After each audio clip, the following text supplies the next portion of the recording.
The day that the Lord has made, and I dare you to rejoice and be glad. Hello, beloved, Minister Moore here, and I want to encourage you and even challenge some others with these words. Just because it doesn't feel good doesn't mean that it's not God. I'll say that again. Just because it does not feel good doesn't mean that it's not God. Look at Job. Job lost everything he had, and yet God was still in the midst of that situation. Look at Joseph. Joseph was thrown in a pit. He was left for dead by his own family, in fact, but God was able to take him from the pit, you know the story, to the palace, and he was working everything out behind the scenes. We can even look at Esther and her story.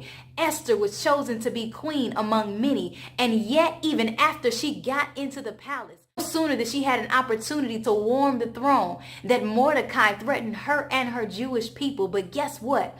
If we look throughout the story of the text of Esther, we'll see that God's name is never mentioned, not even once. No, not once throughout the story. But yet God is still working behind the scenes in her story. Look at your situation. It may not feel good. It may not sound good. It may not even smell good. But guess what? God is working it out on your behalf.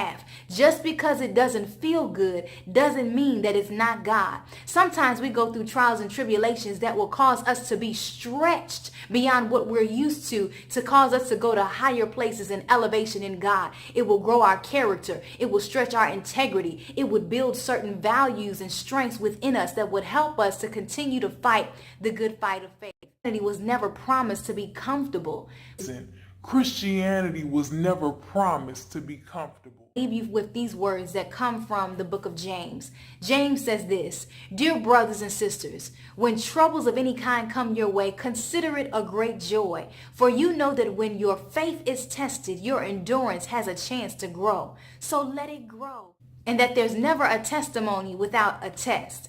Beloved, finally, always remember that a mind change equals a life change.